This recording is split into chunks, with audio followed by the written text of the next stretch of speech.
नमस्कार, स्वागत है आपका डायलॉगस में। भारत सरकार ने सारे जो टेलीकॉम ऑपरेटर हैं और जो मोबाइल मैन्युफैक्चरर हैं, उनको ये कहा है कि वो एक इंस्टॉल जो भी नए मोबाइल हैंडसेट जारी किए जाएँ, उसमें भारत सरकार के द्वारा डेवलप किया गया यानी कि डिपार्टमेंट ऑफ कम्युनिकेशन के द्वारा डेवलप किया गया जो सॉफ्टवेयर है, वो इंस्टॉल किए जाएँ, जिससे कि डिजिटल सिक्योरिटी बना रहे। जिस तरह से स्पैम कॉल है और किस तरह से जो एक सिक्योरिटी को लेकर रिस्क है, भारत में जो बड़ा इमर्जिंग चैलेंज है, उसको कैसे कंटेन किया जाए, इसके लिए ये भारत सरकार की कवायद है। लेकिन इसको लेकर संसद में हंगामा मच गया, कई सारे सांसदों ने इस पे आपत्ति जताई है, रेणुका चौधरी ने राज्यसभा में इस मसले को उठाया, प्रियंका चतुर्वेदी से लेकर तमाम सांसदों ने संचार मंत्री उनको चिट्ठी भी लिखी है कि इस तरह के एक तरह से एप्लीकेशन डाउनलोड करने से कहीं न कहीं प्राइवेसी का उल्लंघन होगा और भारत में इससे पहले कई सारे ऐसे हादसे होते रहे हैं कि जब हमारा डेटा एक तरह से खुलेआम सड़कों पर आ जाता है, चाहे आप देखें कि आरोग्य सेतु का डेटा हो या फिर अलग-अलग प्लेटफ़ॉर्म पे के डेटा आजकल किस तरह से बिकते हैं, जिसमें कि डिफेंस यानी कि डिफेंस पेंशन पोर्टल का भी डेटा पब्लिक डोमेन में आ गया था। तो इस मुद्दे को समझते हैं कि क्या ये कंसर्न है और क्या ये बहुत ज़्यादा एक्सग्रेट तो नहीं किया जा रहा है, इससे बहुत ज़्यादा बढ़-चढ़ कर तो नहीं बताया जा रहा। तो इस दोनों मुद्दे को हम डिकोड करने की कोशिश करते हैं। हमारे साथ निखिल पावा साहब जुड़ रहे हैं, जो कि एडिटर हैं मीडियानामा के और इंटरनेट सिक्योरिटी को लेकर एक लगातार लंबे समय से काम कर रहे हैं और लगातार पिछले कल से तो जिसको कहते हैं सोशल मीडिया के सारे प्लेटफ़ॉर्म पे उन्होंने जिस तरह से इस मुद्दे को उठाया है, उसमें पूरे देश में इस मुद्दे को जनता तक पहुँचाने में इनका एक बड़ा योगदान माना जाएगा। और हमारे साथ सुदेश वर्मा जुड़ रहे हैं, जो बीजेपी के नेता हैं, स्पोक्स पर्सन हैं, पैनलिस्ट हैं, तो उनसे समझते हैं कि सरकार इसको कैसे डिफेंड कर रही है। हालाँकि संचार मंत्री ने इस पे क्लैरिफ़िकेशन दिया पार्लियामेंट में, अपने ट्विटर हैंडल पे दिया और जर्नलिस्टों से जब वो पार्लियामेंट में बात कर रहे थे, तो उन्होंने कहा कि ये कोई मैंडेटरी नहीं है, लेकिन निखिल पावा ने उसका खंडन किया कि जो 7 बी क्लॉज़ है, यानी कि जो प्रपत्र जारी किया गया है, जो पीआईबी ने जारी किया था, उसका 7 बी क्लॉज़ ये कहता है कि ये मैंडेटरी है। तो शुरुआत करते हैं निखिल जी आपसे ही कि ये पूरा मुद्दा कैसे आपको लगता है कि लोगों की प्राइवेसी का हनन कर रहा है, उनकी निजता का क्षरण कर रहा है और जिस तरह से जो विपक्ष एक तरह ज़माने में कहता रहा है कि पेगासस के ज़रिए लोगों के डेटा तक पहुँचा गया, उनके मोबाइल फ़ोन तक पहुँचा गया, क्या उसी तरह की आप साजिश देख रहे हैं, आशंका देख रहे हैं इस नए नोटिफ़िकेशन के बाद? देखिए 2-3 चीज़ें हैं। पहली बात तो ये है कि अगर सारे देश में एक ऐप होगी, वो भी आप जानते हैं कि गवर्नमेंट का कोई पास रिकॉर्ड कुछ ज़्यादा अच्छा नहीं है, ऐप्स डेवलप करने का, वेबसाइट डेवलप का। एट द टाइम उसमें सिक्योरिटी के प्रॉब्लम्स होते हैं। अगर सारे देश के पास एक ही ऐप मैंडेटरीली होगा और जो नोटिफ़िकेशन है उसमें मैंडेटरी लगा है कि ये ऐप डाला जाएगा, तो वो एक सिक्योरिटी वल्नरेबिलिटी होती है। और मुझे लगता है कि डीओटी को सिक्योरिटी का ज़्यादा कुछ पता नहीं है, क्योंकि जिस तरह से बस एक एक ऐप जो आप मे बी ज़िंदगी में 1 या 2 बार यूज़ करेंगे, वो आपके फ़ोन पे मैंडेटरीली डाला जा रहा है। उससे उससे अगर वो हैक हो गया, तो बहुत सारे लोगों का फ़ोन का डेटा कोई चुरा सकता है। तो ये एक सिक्योरिटी वल्नरेबिलिटी क्रिएट करी जा रही है इस ऐप के थ्रू। ये ऐप काफ़ी टाइम से है, 1 साल से ज़्यादा हो गया है। इसकी ऐप को, इसकी वेबसाइट शायद 1 साल, 1.5 साल शायद हो चुका है। अगर किसी को ये चाहिए तो गवर्नमेंट अवेयरनेस कैंपेन चलाए, लोग उसको डाउनलोड करें और काफ़ी लोगों ने डाउनलोड कर ही लिया है। जिसको नहीं चाहिए, उसको नहीं चाहिए। ये ऐप हमारे फ़ोन्स में घुसा क्यों रहे हैं? दूसरी बात ये है कि इस फ़ोन की जो परमिशंस हैं, इसमें कॉल रिकॉर्ड्स का एक्सेस है, इसमें फाइल्स का एक्सेस है।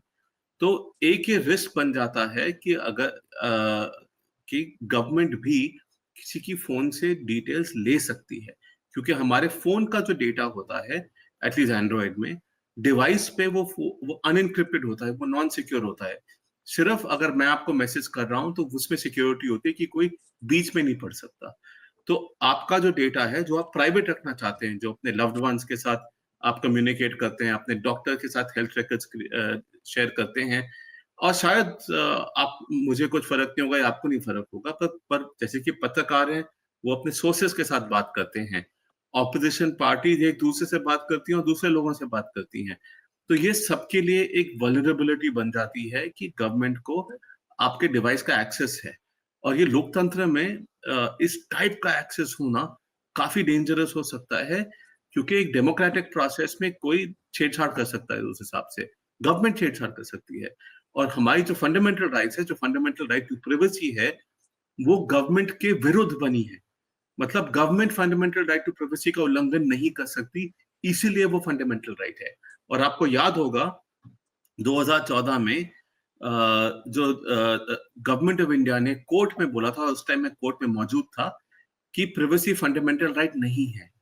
तो जो 2016 का फंडामेंटल राइट टू प्राइवेसी का जजमेंट आया है सुप्रीम कोर्ट का, जो 9-0 जजमेंट था, सबसे बड़ा जजमेंट है हमारे सुप्रीम कोर्ट का प्राइवेसी के लिए, वो गवर्नमेंट के विरुद्ध दिया गया था।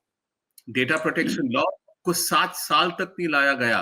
जब लाया गया तो बोला कि सिर्फ जब रूल्स आएंगे तब वो लॉ बनेगा। जब रूल्स को बनाने में 2 साल लगे और उसके बाद भी 18 महीने और दिए हैं। और एक चीज जो आपके दर्शकों को शायद नहीं पता हो, उसमें गवर्नमेंट ने अपने आप को पूरी तरह से एग्जेम्प्ट कर दिया है। तो गवर्नमेंट को तो अपने लिए कोई अकाउंटेबिलिटी चाहिए नहीं डेटा कलेक्शन में। और बार बार हमें कहा जाता है कि और डेटा दो, और डेटा दो, इसके साथ लिंक करो, उसके साथ लिंक करो। बच्चों को अपार आईडी से लिंक करा जा रहा है, बाकी सबको आधार से लिंक करा जा रहा है, आधार को हर चीज के साथ लिंक करा जा रहा है। बल्कि ये भी बोला है कि गाड़ियों में जो चिप लगेंगे उसमें आपका जीपीएस, उसमें जीपीएस ट्रैकिंग होगी, और वो हमारे ड्राइवर्स लाइसेंस से लिंक्ड है, जो आधार के साथ लिंक्ड है। तो आप देखिए, जैसे कि डिस्कस लेकिन हुआ जो सरकार ने निखिल जी, जो सरकार ने इसका खंडन किया है, सरकार ने कहा है कि ये मैंडेटरी नहीं है, इसको आप जब चाहें जिस तरह से बाकी ऐप्स होते हैं उस तरह से आप उसको डिलीट कर सकते हैं। लेकिन जिस नोटिफिकेशन का आप हवाला दे रहे हैं, सुदेश जानते हैं। सुदेश, आप जो सरकार का जो आर्गुमेंट है और सरकार ने ज्योतिरादित्य सिंधिया ने जो पार्लियामेंट में कहा है, आप उसको फेस वैल्यू पे स्वीकार कर रहे हैं कि जो पहले नोटिफिकेशन जारी हुआ है, जो बातें कही गई है, जो पीआईबी की रिलीज में कही गई है, उससे इतर सिंधिया साहब ने बातें कही है, तो जो अब मंत्री जी कह रहे हैं उसको ये मानना चाहिए कि ये मैंडेटरी नहीं है, ये कोई जरूरी नहीं है कि आप इसको इंस्टॉल करें और इससे डेटा प्राइवेसी जो है वो बनी रहेगी हर व्यक्ति की। पहले मैं थोड़ा क्लैरिफिकेशन दे दूं अनिमेश जी, जिससे जो कंट्रडिक्शंस आपने बताया वो कंट्रडिक्शन दूर हो जाए। ऐप को डालना मैंडेटरी है, लेकिन ऐप को रजिस्टर करते हैं कि नहीं, आप यूज करते हैं कि नहीं, ये मैंडेटरी नहीं है। तो आप चाहें तो उस ऐप को डिलीट कर सकते हैं, लेकिन ये ऐप इंस्टॉल होके आएगा। लेकिन ऐप को आपको पता है कि कोई भी ऐप आप लाते हैं तो फिर रजिस्टर करना पड़ता है आपको उस ऐप में। और मुझे तो बहुत आश्चर्य होता है कि हम लोग इस डिजिटल युग में, अनिमेश जी, फेसबुक के युग में, व्हाट्सएप के युग में हम लोग बात कर रहे हैं डेटा प्राइवेसी की इस तरह कि हमें फेसबुक पर तो भरोसा है, गूगल पर भरोसा है, व्हाट्सएप पे भरोसा है, लेकिन सरकार पे भरोसा नहीं है। कौन चीज़ आपका सीक्रेट है बताइए तो? मैं आपसे बात कर रहा हूँ, मैं कोई वहाँ से एक क्लू लेके लोग भेजना शुरू कर देते हैं। इसका मतलब है कि आपका फ़ोन हो, चाहे मेरा ये लैपटॉप जिससे थ्रू आपको एक लाइव दे रहे हैं, उसमें भी सिस्टम्स लगे हुए हैं जो हमें नहीं पता होता, और वो आपके चीज़ों को कैच कर लेते हैं। तो प्राइवेसी नाम की चीज़ सरकार के सामने, सरकार के पास तो आपका डेटा बहुत जगह है, इलेक्शन कमीशन के पास डेटा है, आधार में डेटा है, आप कुछ खरीद बिक्री करते हैं तो वहाँ डेटा है। तो सरकार से कौन, देखिए अपोजिशन समझ सकते हैं कि अपोजिशन को साजिश करनी होगी, चाहे वैसे जो जो हमारे जो जिसको हम लोग बोलते हैं डीप स्टेट्स वाले, उनको साजिश करनी होगी, तो उनको समझ में आता है कि वो रोएंगे रोना। लेकिन आप एक्चुअल एप्लीकेशन इसका देखिए तो इससे कितना फायदा लोगों को होने वाला है। मैं आपको बता रहा हूँ, सबसे बड़ा स्कैम आज स्टॉक मार्केट में हो रहा है। करोड़ों करोड़ों रुपया लोग लूज कर रहे हैं, और आप जब जाके कंप्लेन करेंगे तो वो ट्रैक नहीं हो सकता, क्योंकि वो स्टोलन आईडी से बना हुआ है। आपको पता है आज के दिन 3 करोड़ सिम कार्ड ऐसे हैं जो स्टोलन है, 42 लाख ऐसे जो स्मार्टफोन से जो स्टोलन है, जिनके बारे में पता नहीं है।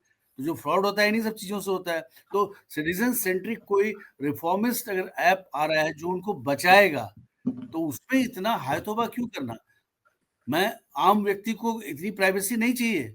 आम व्यक्ति वो सरकार के ऐप को यूज करके वो तुरंत चाहे तो ब्लॉक करा सकता है, उससे कोई फ्रॉड होता है तो, अगर कोई सिम से फ्रॉड होता है उस सिम का आइडेंटिफिकेशन ले सकता है, सब कुछ कर सकता है, वो रिपोर्ट भी कर सकता है, इसी में अपने मोबाइल को सेव कर सकता है। आप सबसे बड़ा मोबाइल, सबसे ज्यादा यूजर भारत में है, तो आप समझिए कितना बड़ा एक कम्युनिकेशन फ्रॉड इस कंट्री में हो रहा होगा। और बहुत लोग सफर कर रहे हैं, लोग पुलिस के पास नहीं जाते हैं, चुप हो जाते हैं।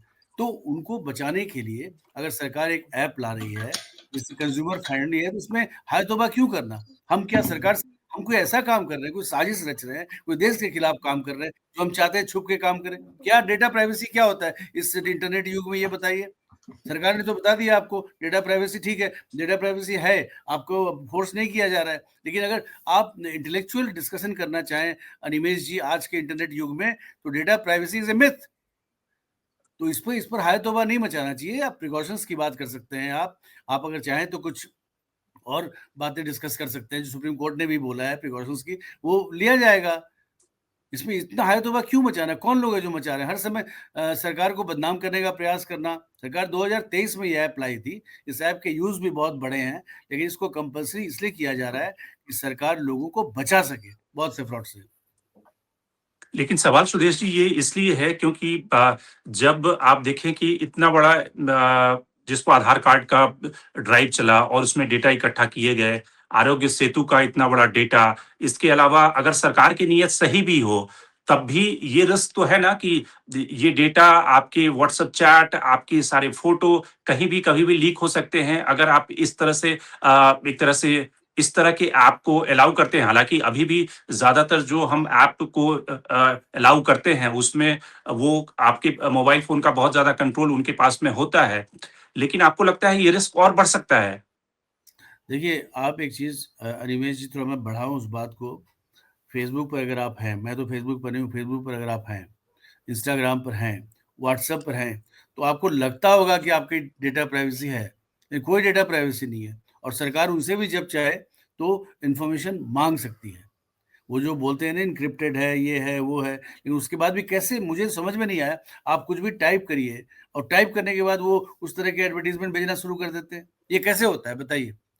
ये तो मतलब कोई स्पाईवेयर ही लगा हुआ है ना, ये साउंड सिस्टम कुछ भी आप बोलिए तो आ जाता है। तो इस आप किस युग में जी रहे हैं? और जो हमारे जो गरीब लोग हैं, जो इनोसेंट लोग हैं, आईटी इनेबल्ड तो हैं, क्योंकि स्मार्टफ़ोन यूज़ करना बहुत आसान है, लेकिन उन्हें नहीं पता कि कैसे सेफगार्ड किया जाए। तो उनके लिए ख़ास करके जो अर्बन हैं, जो एलीट हैं, जो स्मार्टफ़ोन को बहुत अच्छी तरह से यूज़ करना जानते हैं, उनको तो कोई प्रॉब्लम नहीं होने वाला है। लेकिन उनके साथ बहुत फ्रॉड हुआ है, बहुत से केसेस रजिस्टर हुए हैं पुलिस स्टेशंस में, और पुलिस का एक बहुत बड़ा रिसोर्स डिजिटल फ्रॉड की ओर जा रहा है। तो उसको अगर पकड़ना है, उसको रोकना है, प्रिवेंशन भी तो एक तरीका होता है ना, उसको अगर रोकना है तो इस ऐप को वेलकम करना चाहिए। हम लोग क्यों हर चीज़ का इस तरह से बतंगड़ बना देते हैं बात का? मुझे तो लगता है पोजीशन वालों को लगता है कि हमारी साजिश रुक जाएगी, ये जो ब्लैक का काम करते हैं, जो इस तरह का काम करते हैं, उन्हें डर होगा कि पता लग जाएगा। लेकिन आज भी तो पता लग रहा है ना, आप कुछ क्या नहीं पता है बताइए? ये आपको लग रहा है नहीं पता, आपका डेटा अमेरिका में है, उसमें आपको डर नहीं लग रहा है। लेकिन आपका डेटा अगर सरकार के पास है तो आपको डर लग रहा है, जबकि सरकार आपकी है भाई। ये जो आर्गुमेंट है एक तरह से कई सारे लोगों ने इस आर्गुमेंट को दिया है कि भाई आपके डेटा बाहर की कंपनियों के पास में सिंगापुर में है, अमेरिका में है, लेकिन अगर सरकार के पास में डेटा है तो इसमें क्या बुराई है? अगर डेटा सरकार के पास आ भी जाता है, कलेक्ट भी होता है तो। लेकिन इससे बड़ा सवाल है कि क्या इससे साइबर फ्रॉड और जिस तरह के केसेस आप कह रहे हैं कि जो सरकार का इंटेंशन है, क्या इससे रुकेगा? ठीक, मैं एक-एक करके जो इन्होंने कहा है, उसका जवाब देता हूँ। सबसे पहले इन्होंने कहा कि जो व्हाट्सएप है, जो फेसबुक है, इंस्टाग्राम है, वगैरह-वगैरह, इनके पास पहले से हमारा डेटा है, ये हमारा सर्विलेंस करते हैं। इनकी बात सही है, पर जो डेटा प्रोटेक्शन लॉ जो यही सरकार लाई है, उसमें रिस्ट्रिक्शंस हैं कि एक बार वो लॉ बन जाएगा, एक बार वो लॉ इम्प्लीमेंट हो जाएगा, सॉरी, तो हम उनको बोल सकते हैं कि हमारा सारा डेटा डिलीट करो। उनको हम रिस्ट्रिक्ट कर सकते हैं कि हम अपना अकाउंट डिलीट कर सकते हैं, और उसके बाद मैंडेटरीली 3 साल के अंदर-अंदर उनको हमारा सारा डेटा डिलीट करना होगा। हम उनसे ये भी पता कर सकते हैं उनके पास हमारा कितना डेटा है और वो किस चीज़ के लिए कलेक्ट किया है और कहाँ यूज़ हो रहा है। हम थर्ड पार्टीज़ को उन्होंने अगर डेटा दिया है, तो हम उनको उसके लिए अकाउंटेबल कर सकते हैं। डेटा प्रोटेक्शन अथॉरिटी के पास जा सकते हैं। गवर्नमेंट ने, मैं आपको फिर से याद दिलाना चाहूँगा, जो fundamental right to privacy judgement था, वो इंडियन गवर्नमेंट के अगेंस्ट गया था। गवर्नमेंट ने डेटा प्रोटेक्शन लॉ से अपने आप को पूरी तरह से एग्जेम्प्ट करा है। तो इसका ये मतलब है कि फेसबुक, इंस्टाग्राम वगैरह अकाउंटेबल हैं हम पे, पर गवर्नमेंट की अकाउंटेबिलिटी डेटा कलेक्शन की है ही नहीं। मैं आपको ये भी याद दिलाना चाहूंगा कि गवर्नमेंट हमारा डेटा बेचती है। Ministry of road transport and highways ने 100 कंपनियों को हमारा डेटा लाइसेंस व्हीकल रजिस्ट्रेशन का लाइसेंस डेटा बेचा था, साथ में मोबाइल नंबर बेचे थे। इसीलिए जब गाड़ी का जब रिन्यूअल आता, इंश्योरेंस का रिन्यूअल आता है, इतना सारा स्पैम आता है, क्योंकि हमारी गवर्नमेंट ने वो डेटा बेचा था। तो गवर्नमेंट डेटा को सिक्योर रखती है, ये मुझे पता नहीं, पर उसको बेचना तो उसने किया हुआ है पहले, ये प्रूफ है, ये पार्लियामेंट में भी बताया उन्होंने। हम दूसरी बात उन्होंने ये कही कि अच्छा, ये जो एप्स है हमारे फोन पे, इन पे हमारे पास परमिशन कंट्रोल का भी ऑप्शन है। ये जो रेगुलेशन है इसमें लिखा है कि इस ऐप पे कोई रिस्ट्रिक्शन नहीं होना चाहिए। इसका ये मतलब है कि परमिशन कंट्रोल नहीं होगा, तो ये हमारा सारा फोन देख सकती है। दूसरी बात, तीसरी बात इन्होंने कही कि हमारे डिवाइस पे क्या सीक्रेट है। अरे अगर आपको सब कुछ सीक्रेट नहीं रखना गवर्नमेंट के लिए, तो फिर सब कुछ खोल के रखो ना। पर कैसी कुछ चीजें होती है जो सिर्फ निजी होती हैं, हम अपनी फैमिली के साथ डिस्कस करते हैं, अपने डॉक्टर्स के साथ डिस्कस करते हैं, वो हम पब्लिक नहीं करना चाहते। और कुछ लोगों के लिए ये वल्नरेबिलिटी हो सकती है, जैसे कि कोई अगर पत्रकार है या फिर पॉलिटिशियन है या ऑपोजिशन है, तो ये उनके लिए वल्नरेबिलिटी हो सकती है कि कोई उसको पता करे कि अच्छा किसी ने ये लैंड खरीदा है, तो उसको तंग करने के लिए शुरू कर दे। ये चीजें हम दुनिया में बात फैलाते नहीं है, हम दुनिया में नंगे नहीं होते, ठीक है। और गवर्नमेंट के सामने भी हम सब कुछ नहीं बताते हैं। क्यों बताएं? कुछ चीजें हमारी प्राइवेट है और ये हमारी फंडामेंटल राइट है। इसको आप ऐसे नहीं कर सकते कि इन सबको बताते हो, गवर्नमेंट को क्यों नहीं बताते? गवर्नमेंट के पास इतना सारा डेटा है, गवर्नमेंट के पास इतना सारा डेटा नहीं होना चाहिए। ये एक सर्वेलेंस स्टेट का बेसिस है, ठीक है। तो ये हाय तौबा की बात नहीं है, ये हम अपनी राइट्स को इन्फोर्स करने की कोशिश कर रहे हैं। ये जो ऐप है ये इंस्टॉलेशन मैंडेटरी है, और इसमें बोला है कि ये डिसेबल नहीं होना चाहिए और ये रिस्ट्रिक्ट नहीं होना चाहिए। सर्कुलर में लिखा हुआ है, जो डायरेक्टिव गया उसमें लिखा हुआ है। तो सिंधिया जी जो भी बोले, और ये जो बीजेपी के जो हैं ये जो भी बोले, मुझे बीजेपी कांग्रेस से कुछ फर्क नहीं पड़ता। सब गवर्नमेंट्स हमारी प्राइवेसी के पीछे भागती, हमारे डेटा कलेक्शन की कोशिश करती हैं, सब गवर्नमेंट्स हमें सेंसरशिप करती हैं, और ये चेंज नहीं हुआ बीजेपी और कांग्रेस के बीच में। ये जो है ये लोग जो हैं ये 360 डिग्री प्रोफाइल क्रिएट करने की कोशिश कर रहे सिटीजन के ऊपर, उससे सिटीजन के ऊपर कंट्रोल रहता है, वो कंट्रोल करने की कोशिश कर सकते हैं। ये इस रिस्क से हमें अपने आप को प्रोटेक्ट करना पड़ेगा, ये लोकतंत्र के लिए जरूरी है। तो I won't agree with this notion कि क्या प्रॉब्लम है अगर गवर्नमेंट के पास इतना सारा डेटा है। आपको देना है तो आप दो, अगर मुझे नहीं देना तो आप फोर्स क्यों कर रहे हो मुझे देने? आधार की लिंकेज हर चीज से क्यों हो रही है? अपार आईडी की लिंकेज बच्चों के लिए क्यों हो रही है? बच्चे के लिए आधार कार्ड क्यों बनवाया जा रहा है? दूसरी बात, आगे जाके बोलते हैं आधार प्रूफ ऑफ बर्थ नहीं है, प्रूफ ऑफ एड्रेस नहीं है, प्रूफ ऑफ ये नहीं है। तो ये है क्यों? इससे हमें कोई प्रोटेक्शन मिली है? मतलब पाकिस्तानियों के पास आधार है, कहां आपने ये जो हम पे इतनी सारी चीजें इंपोज करी हैं आपने, उसका हमें क्या फायदा हुआ है? कुछ नहीं। तो फ्रॉड प्रिवेंशन की बात करें, प्लीज आप मुझे समझाइए कि इसका फ्रॉड कैसे प्रिवेंट होगा। कंप्लेंट करने के लिए मैं ऐप वैसे भी इंस्टॉल कर सकता हूं, मैं वेबसाइट पे भी जा सकता हूं, तो ये हर बंदे के फोन पे मैंडेटरी डालना क्यों जरूरी है? अगर मुझे नहीं चाहिए तो नहीं चाहिए, पर इसकी जो रेगुलेशन है इसके हिसाब से, जो क्लॉज है 7B के हिसाब से, आप अनइंस्टॉल नहीं कर सकते। ये फैक्ट है, आप पढ़िए रेगुलेशन को। तो बोलने के लिए जो भी बोले, मैं तो सिर्फ जो लिखा है उसके हिसाब से बोल रहा हूं। और ये जो नोटिफिकेशन, ये जो डायरेक्टिव गया है, ये जो चोरी छुपे डायरेक्टिव गया था, इसको विड्रॉ भी नहीं करा है। और अगर आप PIB की प्रेस रिलीज भी पढ़े, उसमें भी लिखा है कि अनइंस्टॉल नहीं हो सकता। तो आई एम सॉरी, जो फैक्ट्स हैं वो फैक्ट्स हैं, उसको आप अपने रेटोरिक से या ऐसे बोलबाल के आप चेंज नहीं कर सकते।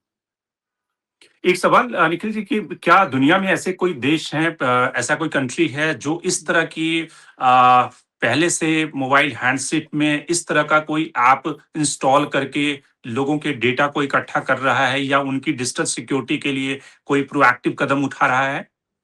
डिजिटल सिक्योरिटी के बारे में मालूम नहीं, पर रशिया ने तो मैंडेट करा था कि एक गवर्नमेंट मैसेंजर ऐप हो। चाइना में भी सारे मतलब सोशल मीडिया की स्कैनिंग होती है, मैसेजिंग की स्कैनिंग होती है, हर ऐप की स्कैनिंग होती है। क्या वो हमारे बेंचमार्क है इंडिया के लिए? हम एक डेवलप्ड कंट्री, एक लिबरल कंट्री बनने की कोशिश कर रहे हैं, और जो वहां पे क्या होता है, वहां पे फ्रीडम्स होती हैं, freedom to do business, freedom of speech, freedom to live, freedom from control. The restrictions होनी जरूरी है, क्योंकि क्योंकि किसी की हानि नहीं होनी चाहिए। पर ये नहीं कि आप बिना सोचे समझे किसी भी ऐप में एक सिक्योरिटी वल्नरेबिलिटी क्रिएट कर दे, क्योंकि अगर ये ऐप हैक हो गया तो सारे देश के फोन हैक हो जाएंगे। ये कहीं भी नहीं होता है, और ये शुरुआत है। अगर आज बोला डिजिटल सिक्योरिटी के लिए हमने ये डाल दिया, कल को गवर्नमेंट बोलेगी डिजी लॉकर भी हर फोन में होना चाहिए, फिर बोले मिनिस्ट्री ऑफ हेल्थ बोलेगी सबको हेल्थ एजुकेशन होनी चाहिए कि क्या खाए क्या पिए, हमारी भी ऐप डालो। फिर मिनिस्ट्री ऑफ एजुकेशन बोलेगी कि हम फ्री कोर्सेज देने वाले हैं, ये भी सबके लिए जरूरी है, आप भी हमारी ऐप डालो। अरे कितनी ऐप डालेंगे हम? ये शुरुआत ही नहीं होनी चाहिए। मतलब जिसको डाउनलोड करना है वो डाउनलोड कर ले, आपको गवर्नमेंट को प्रमोट करना है प्रमोट कर ले। ऐप फोन पे मैंडेटली डालने का क्या फायदा है किसी को? और ये मैंडेटली डालना, इसका मतलब हमारे पास चॉइस नहीं है कि हम इसको नहीं लें, है ना? ये भी गलत है। इसके साथ साथ एक सिम बाइंडिंग हो रही है जिसकी बातचीत नहीं करी है हमने, और इतना बड़ा इशू नहीं बना है, पर वो इससे भी ज्यादा वरिंग है। वो है कि सिम को मैंडेटरी लॉक करा जा रहा है आपके व्हाट्सएप अकाउंट से। अगर आप सिम निकाल लेंगे तो आपका व्हाट्सएप अकाउंट नहीं चलेगा। तो होता क्या है, लोग देश से बाहर जाते हैं, वो सिम किसी और वो वहां का लोकल सिम लगा जाती है क्योंकि वो सस्ता होता है। अब उनको इंटरनेशनल रोमिंग लेनी होगी, क्योंकि काफी लोगों के पास ड्यूअल सिम होते नहीं है। उसके अलावा काफी लोग ऐसे होते हैं कि इंडियन स्टूडेंट्स हैं, वो बाहर पढ़ने जाते हैं, तो वो लोकल नंबर ले लेते हैं, पर वो व्हाट्सएप उन्हीं का वही रहता है जहां पे उनकी सारी चैट्स हैं, कॉन्वर्सेशंस हैं, कॉन्टैक्ट्स हैं। तो जैसे ही सिम चेंज करेंगे उनका इंडिया व्हाट्सएप अकाउंट बंद हो जाएगा। तो तीसरा, काफी लोग लैपटॉप पे व्हाट्सएप लगा के यूज करते हैं काम करते समय, जो कंपनियों में काम करते हैं, वो अलाउड नहीं होगा। तो एक एक करके ये जो सिम की जो बाइंडिंग वाली रेगुलेशन है, इसके बारे में तो कुछ बोला नहीं है मिनिस्टर ने। ये भी हमारी एक एक एक फ्रीडम का उल्लंघन है, क्योंकि हम अगर मैं डेस्कटॉप पे यूज करना चाहता हूँ व्हाट्सएप, तो मैं नहीं कर सकता इसकी वजह से। अगर मैं दो फोन्स पे अगर मैं सेम व्हाट्सएप अकाउंट यूज करना चाहता हूँ तो मैं नहीं कर सकता, क्योंकि ये सिम बाइंडिंग हो जाएगी। उससे क्या होगा, आपकी मोबाइल और आपका इंटरनेट अकाउंट एक तरह से लिंक हो जाएगा, कि वो चेंज ही नहीं हो सकता। कल को अगर आप एक नंबर छोड़ के दूसरा नंबर ले ले, तो आपका व्हाट्सएप अकाउंट भी गया उसके साथ। कितने लोग हमारे देश में अपना मोबाइल नंबर चेंज करते हैं क्योंकि उनको किसी और से, दूसरे ऑपरेटर से अच्छा ऑफर मिल जाता है, तो फिर वो एक नंबर छोड़ के दूसरा ले लेते हैं, उनकी पूरी व्हाट्सएप हिस्ट्री खत्म। वेरएज आज के दिन में वो डिवाइस बाइंडिंग होती है। तो मतलब एक एक करके डिपार्टमेंट ऑफ टेलीकॉम से, सिंधिया जी की मिनिस्ट्री से बुरी रेगुलेशन आ रही हैं, और ये उनका दायरा भी नहीं है।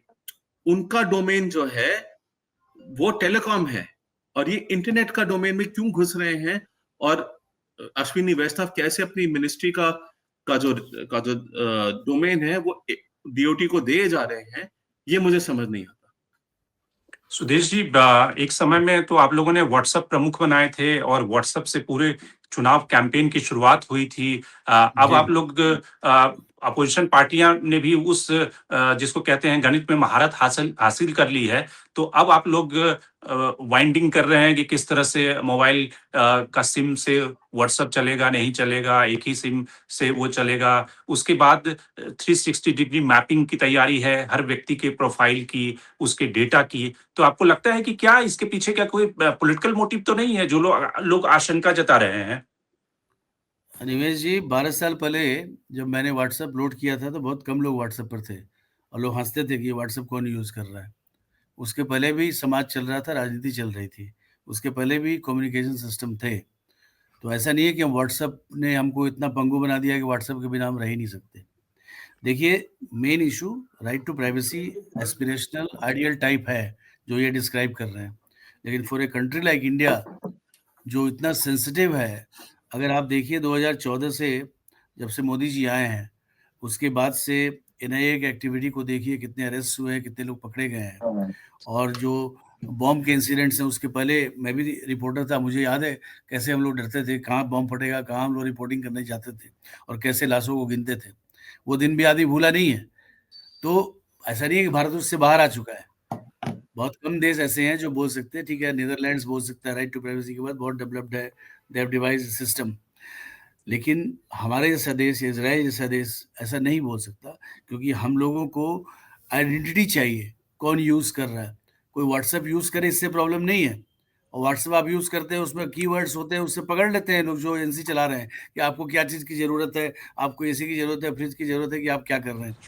ऐसा नहीं है कि आप जो लिख रहे हैं वो बहुत प्राइवेट है, कोडिंग उनका होता है, वो पकड़ लेते हैं। अब बताइए कि व्हाट्सएप का आइडेंटिटी होना क्यों ज़रूरी है? ये तो आप समझ ही रहे होंगे, मुझे बोलने की आवश्यकता नहीं, आपके दर्शक समझ रहे होंगे। टेररिस्ट लोग जो होते हैं आराम से यूज़ कर सकते हैं व्हाट्सएप, सिम की ज़रूरत भी नहीं है, पकड़े भी नहीं जाएंगे, आई डेटा भी लिंक नहीं होगा। तो आप समाज को एक्सपोज कर रहे हैं अपने राइट टू प्राइवेसी के कारण। हम लोग भी एस्पायर करते हैं कि राइट टू प्राइवेसी तो है ही लोगों का, और सरकार को इंटरफेयर नहीं करना फंडामेंटल चाहिए। राइट है, लेकिन ये इंटरफेरेंस के फंडामेंटल लिए राइट है, आपको केस ये आ चुके हैं। जी, जी, जी। फंडामेंटल राइट टू प्राइवेसी बिल्कुल है, फंडामेंटल आपके राइट है। केस सुप्रीम कोर्ट में सर जी, 9-0 आ फंडामेंटल रहे थे। Rights are I am subject sorry, ये टू एस्पिरेशनल नहीं है, रिस्ट्रिक्शंस। ये एक अरे फंडामेंटल सर जी, राइट है। मैं खुद वकील हूँ, मेरी बात आई एम सुन सॉरी, लीजिए। Fundamental rights this are is subject wrong, to आप गलत बोल रहे हैं। रिस्ट्रिक्शंस।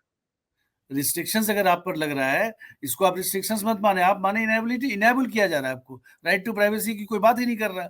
बात तो ये कर आपने रहा है कि आपको एस्पिरेशनल बोला एम्पावर राइट टू किया जा रहा है। प्राइवेसी, सर मैंने भी एस्पिरेशनल आपको नहीं है, इंटरफेयर नहीं किया फंडामेंटल था, राइट है, आप मुझे बोल लेने दीजिए, फिर वो आप बोल राइट है। लीजिएगा, क्योंकि कंट्री का सिक्योरिटी उससे लिंक्ड है, हमारी सिक्योरिटी लिंक्ड है। अगर हम जिंदा रहेंगे तब तो प्राइवेसी की बात होगी ना, पहले जिंदा तो रह जाएं। कैसे बम फटता था, भूल गए क्या?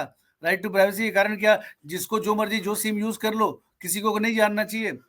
अगर व्हाट्सएप की जो कंट्रोवर्सी पिछली बार भी राइट टू प्राइवेसी इसलिए हुई थी ना, कि सरकार जो है सोर्स पता लगा सके, कहां से राइट शुरू हुआ, शुरुआत कहां से हुई, और उसके लिए व्हाट्सएप भी अकाउंटेबल है कि देगा, अगर सरकार मांगती है तो।